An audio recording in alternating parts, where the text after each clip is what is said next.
In this video, I'm going to be talking to you about a poem called The Manhunt, written by Simon Armitage. Now, this is a poem that appears in your poetry anthology that you will use as you prepare for your GCSEs. When it comes to your GCSEs, you will receive 2 questions relating to your poetry anthology on your literature paper 1, a 15-mark question where you just focus on one given poem, and a 25-mark question where you compare that given poem from your first question to a secondary poem of your choosing from the anthology with a similar theme. Now, the poem we're going to look at today is one that we generally would classify as a war poem. However, that does not mean thematically it doesn't link to poems that are not in the war category. It also features themes of loss, themes of love, so please make sure that you're not sort of pigeonholing poems into just one category only. There are multiple ways that you can look at them. Now, I think it's really important when looking at poems that we start with the title. Always start chronologically and track through, thinking about those big picture ideas. So when I look at that title, The Manhunt, I have connotations or inferences of games that young children would play, thinking about sort of this hunt, someone being hunted. Now, it's quite obvious here from these pictures that this is a specific poem about war, and it features themes of PTSD and sort of the after and ongoing effects of war, not just for those who have served, but also the people in their life, their family, their friends, and the people around them. So sort of showing the universal effects of war. What we're going to do is we're going to look at a little bit of context. Now, context is when we look at things outside of the content of the poem. So we're not just looking at the words on the page, but we're also thinking about ideas behind and how this poem has come to be. So that might be something about the author, about the time it was written, about their background, about their upbringing, about their influences. So we're going to have a little look at context first. You do need to talk about context when writing about a poem, but you need to be really careful. You're not just tagging it on the end of essays or of extended pieces of writing and saying, oh, by the way, this is what I know about the poet. It needs to sound more cohesive and more fluent so it doesn't seem like an afterthought. So a little bit of context about The Manhunt. So Simon Armitage was asked to write a poem for a war documentary called Forgotten Heroes Not Dead. The documentary was about wounded soldiers, and Armitage chose to focus his poem on the experiences of a soldier called Eddie Beddoes. So Eddie Beddoes is a real person.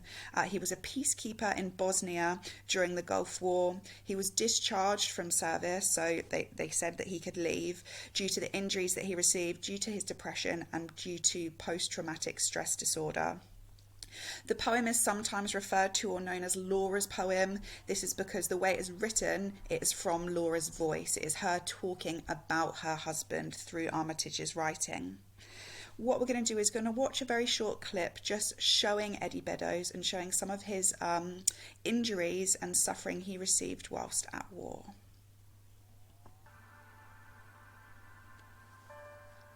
I've been shot under odd circumstance and critically injured. Shot 3 times while in service in Bosnia.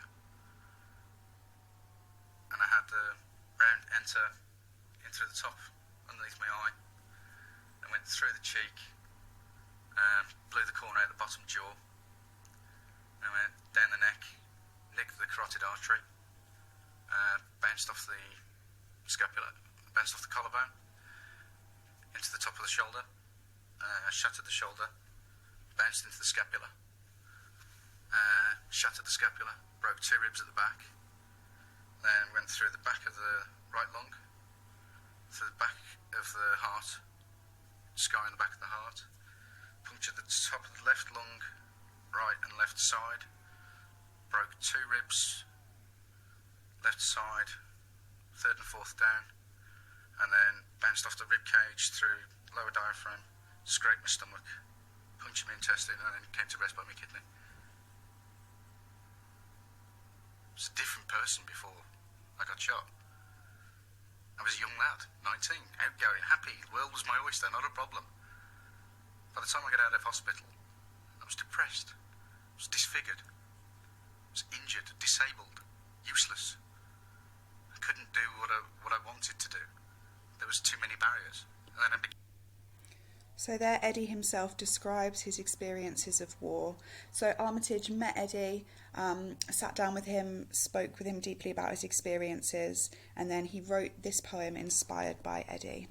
So, after the first phase, after passionate nights and intimate days, only then would he let me trace the frozen river which ran through his face.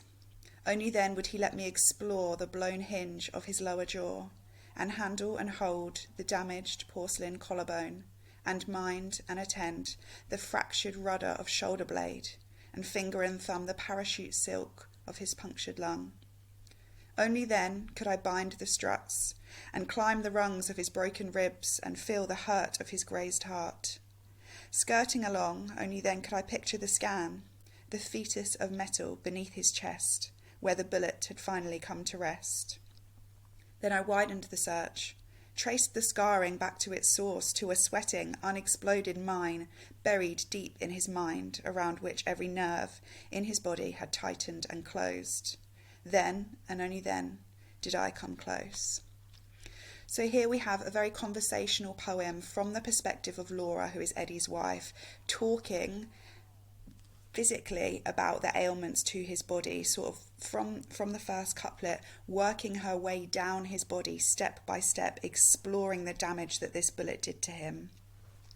So we see her describe him, although we have these connotations of soldiers being very masculine, very strong. We've got some really delicate imagery here. She describes him as porcelain. She talks about parachute, talks about silk. So we have these sort of juxtaposing ideas between our ideology of a soldier and the reality of what they go through. The poem is divided into couplets just as she works her way down his body, exploring everything that goes on. And she's talking about when he immediately returns. So after the first phase, after passionate nights and intimate days, they've not spent so long together, they're now back with each other. He then lets her explore his body. So she starts at the top, the blown hinge of his lower jaw. She talks about the frozen river, so the scar running across his face, talking about his collarbone, his shoulder blade, so all these injuries that Eddie has just described in that clip, she is then finding out as he returns back.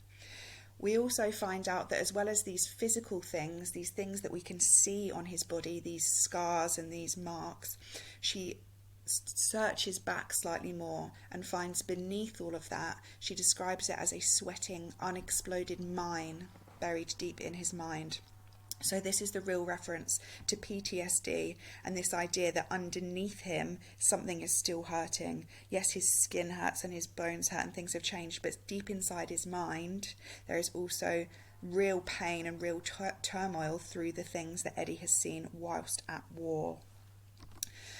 So what you need to think about when you're analysing a poem or when you're looking closely at the poem is not just technique spotting. We're not just saying, here is a simile, here is a metaphor. You need to think about these big picture ideas. What's the tone of the poem? Is it sad? Is it positive? How do you know? What words suggest that? How is war presented? Is it presented as a positive thing? Is it presented as a negative thing for all people involved?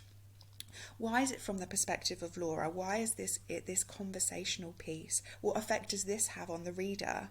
Why has it been structured into couplets? Is this a representation of the relationship?